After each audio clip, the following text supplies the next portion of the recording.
Trees need wildlife to survive, such as butterflies, bees, flies, birds, and squirrels. These animals help pollinate the trees so they can fruit and set seeds. Animals are also essential in helping to spread the tree seeds so new forest trees can grow. Squirrels are some of the best oak tree planters on the planet. Scientists estimate that 74% of the acorns squirrels bury are unrecovered, and many end up sprouting up into new trees. Not only do these trees rely on animals, but these animals, even more so, need native plants. While we have many beautiful plants to grow, admire, and love, it is important to primarily plant natives. Our native insects and animals have co-evolved with the nectar, fruits, and seeds from our native plants, and they cannot easily adapt to non-native plants.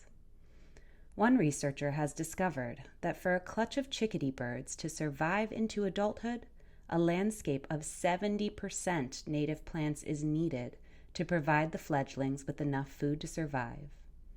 You can help build back up native plants in our city landscape by choosing to primarily grow native plants and strive for about 7 out of every 10 plants in your landscape to be native. Hey y'all, Alex Dileo coming to you from my backyard in Southwest Atlanta to talk to you about the value of native plants. So if you're here, it means that you are pursuing a yard certification from Trees Atlanta, and in order to do so, you will need to achieve at least 70% native plants. Now, this is more than just a box to check. Why do we care about going native? Well, studies show that having too many non-native plants in a landscape really impacts bird populations, insect populations, the whole food web that we rely on each and every day, whether or not we think about it. So certain species have evolved to only be able to eat native plants. For example, many of us love monarch butterflies. Well, their caterpillars rely on native milkweed in order to have a food source and keep the whole food web going. If we don't have enough milkweed, we see a decline in monarchs. It's as simple as that.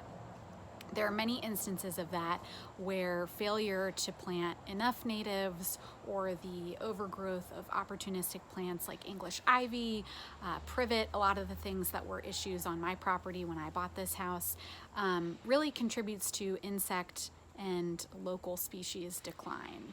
So the good news is you're in the right place. If you're thinking about transforming your yard to become more of an environmental steward, you have the power with simple plant choices to make a huge difference.